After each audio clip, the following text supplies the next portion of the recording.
If I may, my name is Kai Wang, and I'm from Kent University in US. So I want to raise a point that is, when we talk about AI, we typically talk about either augmenting or what is the other word?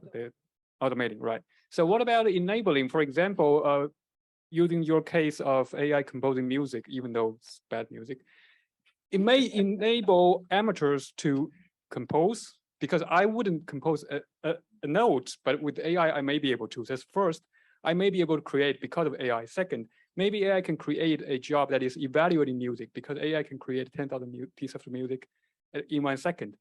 But maybe we can have a crowd to evaluate the music. So instead of just talking about automating and augmenting, maybe AI can create a new set of jobs or a new set of tasks that didn't even exist before. And I'm not sure that our scholars so far have been particularly addressing that or not. Maybe I'm wrong, but that's just one point I want to make. Thank you. Thank you.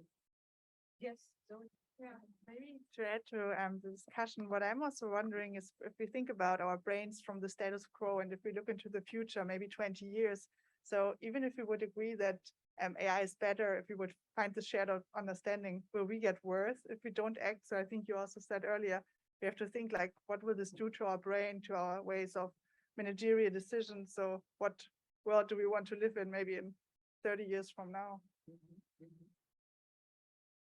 Definitely. Do you want to comment?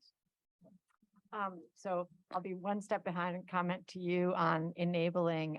Ben Shestopowski has this great article in Work and Occupations where he talks about kind of an argument between two sets of scholars, the sets of scholars who are saying like AI is putting everybody out of work, and the set of scholars who say, well, here are all the ways that AI is like creating new jobs around it. So if anybody's interested in that, that's a great article.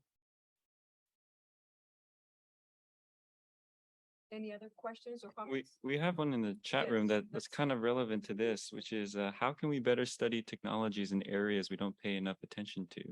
And my reaction to that, and then I'll ask for other people's opinions as well, is in the farming case, as you mentioned, and as I showed, one of the big problems of doing anything with farmland is first knowing what the farms are. And what's happened is that a lot of these farmers have been employed not vicariously, they've been given kind of simple tasks to do with quick, like, cash to go walk around fields and map them. There's an interesting case actually with the company that I studied where they were trying to map India's farmlands, which is very difficult because there are all these individual farmers with very small plots, not like in the US where you have large acreage.